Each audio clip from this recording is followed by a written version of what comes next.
거의 99%의 환자들은 눈밑이 뒤집히는 현상, 안검 외반 없이 좋은 결과를 낼 수가 있습니다. 안녕하세요. 시간을 되돌리는 의사, 뉴데이 성형외과 대표원장 김용록입니다. 성형외과 전문입니다. 오늘은 눈밑 수술을 하러 찾아오시는 분들이 많이 물어보시는 부작용에 대해서 알아볼까 합니다.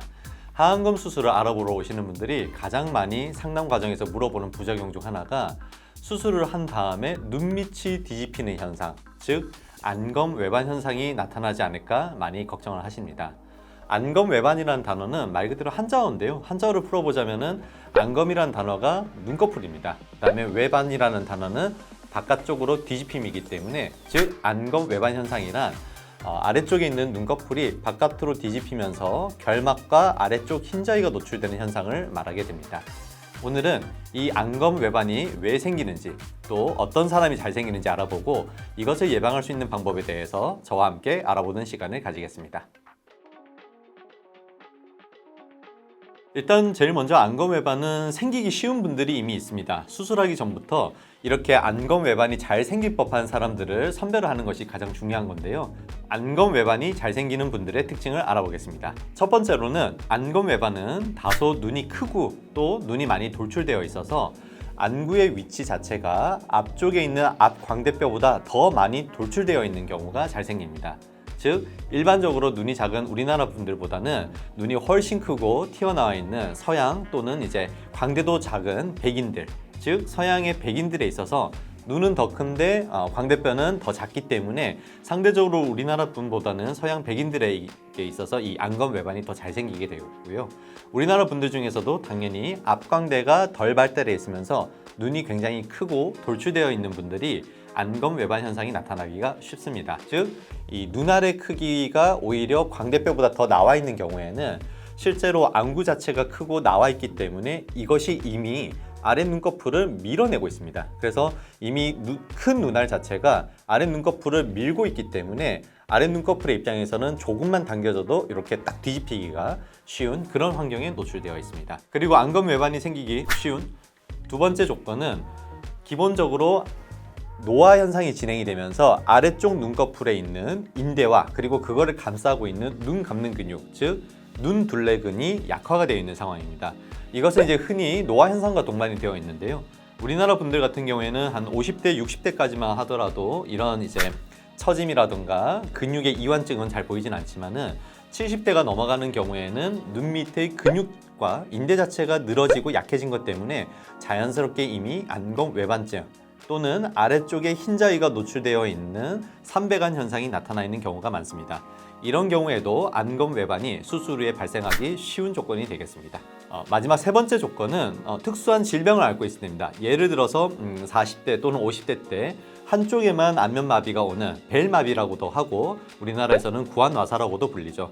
그런 경우가 있을 때 마비가 온 쪽에 대해서는 역시나 눈을 감고 눈 밑을 서포트해주는 이 눈 둘레근이 약화가 되기 때문에 이런 경우에는 안면마비가 온 쪽에 있어서는 기본적인 근육의 톤이 약해져 있는 상황이기 때문에 수술 후에 안검 외반이 생기기 쉽습니다.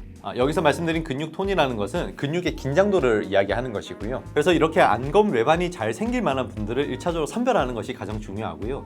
그렇기 때문에 하안검 수술에 대해서 상담을 할 때는 반드시 안검 외반의 가능성에 대해서 미리 환자와 함께 진료를 보고 그것에 대해서 환자분께 미리 고지를 해야 합니다.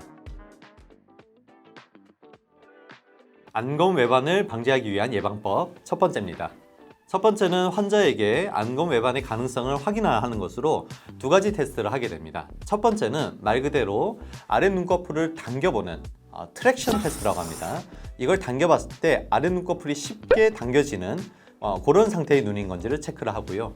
두 번째 방법은 스냅백 테스트라고 합니다. 이 스냅백 테스트는 아래 눈꺼풀을 아래로 당기는 것이 아니라 꼬집어서 안구와 아래 눈꺼풀 사이를 떨어뜨린 다음에 이것을 탁 놔주면서 얼마나 빠르게 아래 눈꺼풀이 안구에 다시 달라붙는지를 보는 방법입니다. 이것을 측정하는 가장 큰 이유는 기본적으로 아래쪽 눈꺼풀에 있는 알륜근의 톤, 즉 근육이 얼마나 짱짱한지를 확인하기 위한 방법입니다. 정상적으로 스냅백 테스트를 했을 때는 거의 모든 환자에 있어서 아래 눈꺼풀을 뗐다가 손을 놓는 순간에 즉각적으로 아래 눈꺼풀이 안구에 밀착을 하게 됩니다. 하지만 이것에 대해서 근육의 힘이 약해졌거나 인대가 늘어져 있는 노인인 경우에는 아래 눈꺼풀을 잡아 당겼다가 놓았을 때 굉장히 느리게 점점 수축하면서 들러붙는 이런 이제 스냅백, 돌아가는 데 있어서 시간이 많이 걸리는 현상이 나타나게 됩니다. 이런 경우에는 단순한 하안검 수술뿐만이 아니라 수술을 하면서 이런 외양각의 톤을 교정해 줄 수 있는 추가적인 술기를 함께 해주셔야지 안검 외반을 예방할 수가 있겠습니다. 안검 외반을 예방할 수 있는 두 번째 방법입니다. 이 두 번째 방법은 수술방 안에서 제가 이제 수술하는 과정에서 해결해 줘야 되는 문제입니다.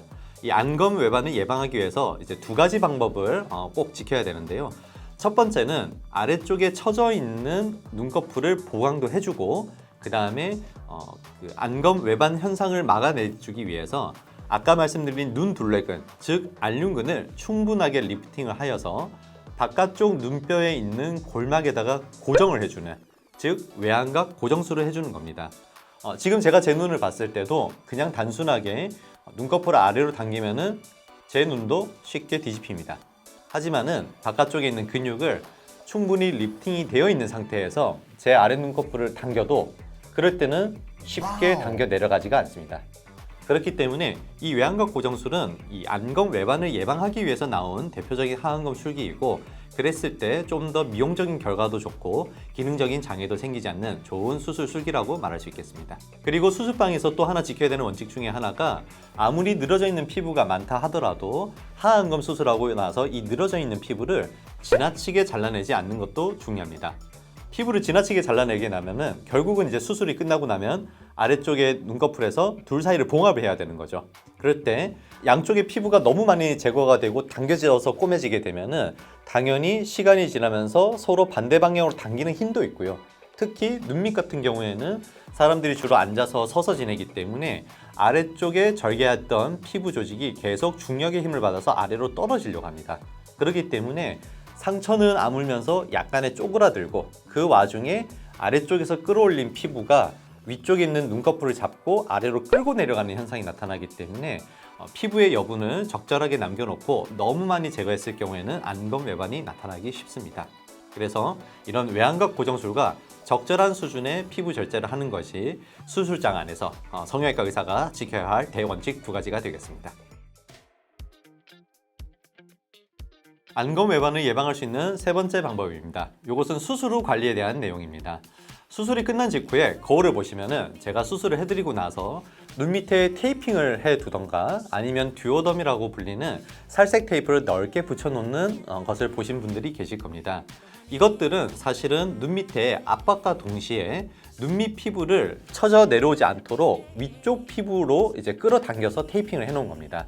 즉, 이 역시도 상처가 눈 밑에서 아무는 동안 아래쪽의 중력의 영향을 받지 않고 당겨져 있는 이 상태에서 상처가 그대로 잘 아물기를 기대하면서 해놓는 드레싱 방법입니다.